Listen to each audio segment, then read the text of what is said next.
Welcome back to the Cossy Arsenal channel. My name is Cossy. Welcome back to a brand new video. Is the Viktor Gyokerez deal collapsing? Are we panicking? What is the truth on reports saying that Arsenal are about to walk away? And what is the truth on reports saying that Sporting have now increased the fee for the player once again? We're going to be diving into all the reports from Abola to Fabrizio Romano. What is going on between Arsenal and Gyokerez? Because for me, I know Arsenal are signing Gyokerez, and that is 100% happening. But what about the people that are already panicking? What about the reports that are causing a bit of commotion? Are they coming from Arsenal's side, trying to pressure Sporting? Are they coming from Sporting side, trying to pressure Arsenal? What is really going on? Let me explain. Hit that like button, subscribe to the channel as well. Gyokerez to Arsenal is 100% happening, but let me explain what is actually going on. So this morning, Abola in Portugal have reported that Arsenal are about to walk away from negotiations between them and Sporting for Viktor Gyokerez. And they're saying that Arsenal are frustrated because there's been another change in position from Sporting Lisbon and their president, that is Varandas. Varandas is a very complicated guy. He's a very, very stubborn guy, a very stubborn figure to actually negotiate with. This is the same guy that told Gyokerez and his agent the player can leave for 60 million. And then he changed his mind and said, listen, if you guys can give us 60 plus 10, we can accept that. And then he changed his mind to 80. Now we are being told, after Arsenal coming close to an agreement. Remember, it was reported on Sunday that advanced talks were happening between Arsenal and Viktor Gyokerez and Sporting. Now, Abola are reporting that the Varandas, the president of Sporting, has changed his mind again, and he wants more money, including add-ons, which could take the deal to 85 or even even 90 million euros. So there is, at the moment, the reports are saying that there is a 5 million difference in valuation between those two.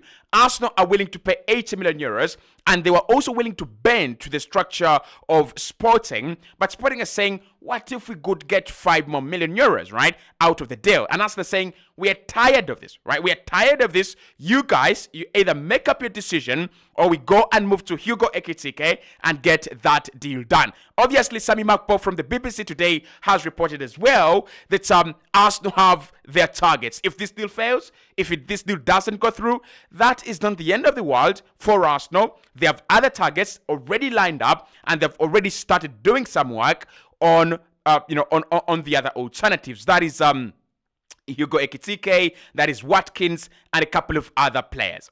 So what is the truth in this? For me, what I understand here, Arsenal are not willing to walk away. Arsenal are still in positive talks. This has been reported by Hans of Ozil, and this has been reported by Fabrizio today. Arsenal are still optimistic and very advanced and remain in positive talks for Viktor Gyokerez. If Arsenal are getting frustrated, if Arsenal are ready to walk away, David Onstein would be the first to jump on this, and Fabrizio. But Arsenal are not frustrated.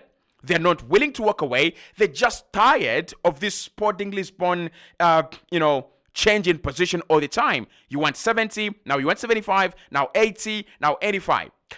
And for Sporting to do this, it's one of the two. Either they're trying to make sure that they can get the most amount of money out of this deal, but I don't think that's going to work against Arsenal. I don't think that is something that you do against a club like Arsenal. Arsenal are a club that know what they want, right? And I'm not saying Sporting don't know what they want, or certainly they definitely know what they want. But Arsenal are a club that are very, very clear about what they want, if you understand what I'm saying here, right? Arsenal are not going to give you 80 million euros or 90 million euros in a player they value at 70 or 75. So Sporting are just wasting time. But this is the thing as well. Sporting have time. And Arsenal also believe they have time. So Sporting know before Friday, today is either, I think today is Thursday or Wednesday. Arsenal know that before Friday, they can still negotiate with Arsenal and try to see if they can get more money out of the deal, right? Now, after Friday, that's when things become difficult, because on Monday, training begins, and if he doesn't come to training, it's gonna show a very, very bad picture. He's been excused out of training to miss training for a whole week. You can't excuse him for another week, right? So Sporting is saying, let us use this period to maximize profit, right? Let us use this period to press Arsenal and frustrate them into paying. And as they're saying, it's okay. We know what you're doing. We can watch what you're doing. We are not going to increase our offer, but we are getting our man, and we're getting our man this week. So Fabrizio on that this morning has reported and said about Gyokerez to Arsenal, calm down. About the Gyokerez story, there was a crazy excitement on Sunday, and I understand that is because Arsenal made important progress. Arsenal are in very advanced talks for Viktor Gyokerez, and that doesn't change. So it remains advanced, it remains concrete, it remains absolutely on. That is Fabrizio when it comes to Gyokerez. He says, calm down, Arsenal fans, right? The deal is on. He's not going to go anywhere. It's not collapsing. It is not, nothing is happening to this deal. It's 100% happening. He's 100% signing for Arsenal. So, let me tell you this. Gyokerez to Arsenal from Portugal is a big story. And as a big story, the media publications, because most of these reports are coming from Portugal, the media publications out there are going to try to milk this situation as much as they can. And transfers are emotional, are quite an emotional period, right? So they'll try to milk this as much as they can. They'll try to show you that this club is is not serious. They'll try to show you that the deal is done. They'll try to show you that the deal is, is shaking here and there.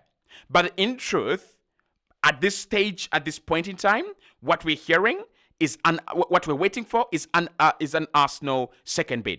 And the moment Arsenal place their second bid, this is a deal done. This is this is a completed deal. So why Arsenal are not bidding yet, and why we have not sent in our offer?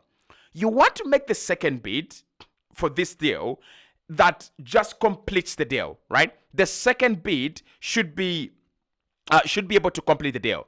It's as simple as that. It's it's as easy as that, right?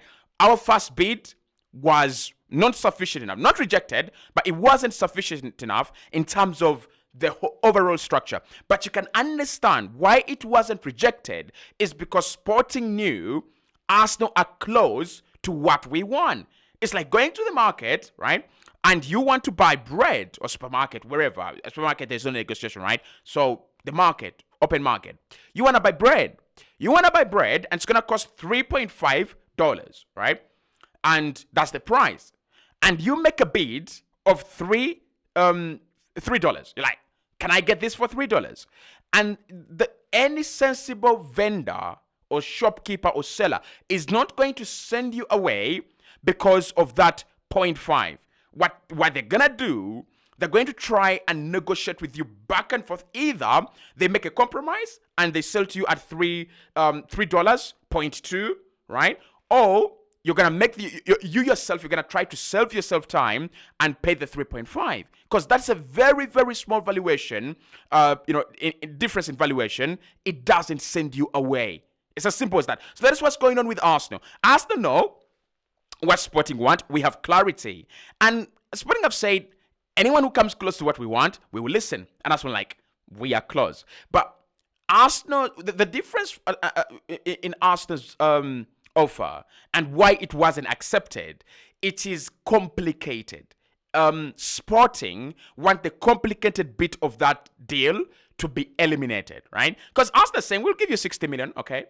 And I will give you 65 and shall give you 15 in add-ons. And Sporting are like, that total package is 80 million. That's what we're looking for. But Arsenal saying, okay, if we win the Champions League, you get 5 million. If the player wins the Ballon d'Or, you get 5 million. If Arsenal win a double, maybe in his first season, you get 5 million. And Sporting are like, these are crazy add-ons. These are crazy bits. We are not going to get this money. We want achievable add-ons. We want realistic add-ons, right? What Sporting is saying, and for me this makes sense, is that if you're giving us, assured fees, let them be 70 instead of 65. And then you can give us 10 million in add-ons. But that 10 million should be, if the player scores 20 goals in his first campaign, let us have our 5 million. If the player helps you win any silverware in his first campaign, let us have 5 million. So when you think about all that, right, that's why Arsenal have not made a second bid, because Arsenal have their shape and idea of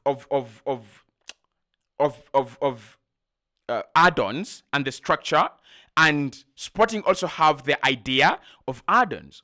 It's just about ironing out a few differences. It might take some time. It might take 24 hours, 48, 72. These are two clubs that know they have time. Sporting have time. It is not going to take Sporting a whole 30 days, I bet, to replace Gyokerez, I bet. They already know who's going to be the next guy. This is how these clubs run. Ajax, PSV, Sporting, Porto, Benfica, Dortmund. They already know. Like, Dortmund would buy a player like Jude Bellingham, and they're like, in 2 years, this guy is going to be a hot project. We're going to sell him. And they're like, but if we sell him in 2 years, who do we bring? And this is like before the player becomes a hit, right? And like, in 2 years, it will be gone. In 2 years, we're going to get 100 million. And then we shall go and sign Nimecha. That is their business model. So if someone tries to tell you, Sporting want to work on the replacement of Gyokerez, these guys knew the replacement of Gyokerez like 5 years ago. Okay, no, maybe not 5 years ago because he wasn't there. But last summer, they had a replacement for Viktor Gyokerez, and that is the truth. So the deal is not collapsing, right? The deal is collapsing. It's not collapsing. What I think, though, is that we are having a bit of psychology here. We are having a bit of mind games. Remember those mind games between Arsene Wenger and Mourinho? I think we're kind of having those mind games on this transfer. Let me show you why. At first, Andre Bata was trying to leverage Šeško against Gyokerez. In truth, Arsenal wanted Šeško, right? But Andre Bata wanted to threaten Leipzig by telling them, if you don't give us Šeško, we shall go for Gyokerez. And Leipzig really understood this, and they're like, no, we are not falling for that bullshit. If you're not giving us 90 million, walk the fuck away. And Arsenal walked away, right? So that didn't work really. And now Sporting knew Arsenal can't get Šeško, so Sporting knew they would get the maximum amount of money they want from our player. So we've literally died in our film in part 1. Now, part 2 of the mind games is this. Arsenal are saying, we have alternatives, by the way. And Sporting are like, you don't want to give us 70 million euros for Gyokerez. Which options do you really have that you're going to sign for less than that, right? Because these are mind games. Arsenal, according to Sami Mapo, Arsenal have their alternatives. So if Arsenal is saying we have alternatives, who are the alternatives? The alternatives are Watkins, who could cost like 45 million pounds, right? That is, for me, too much.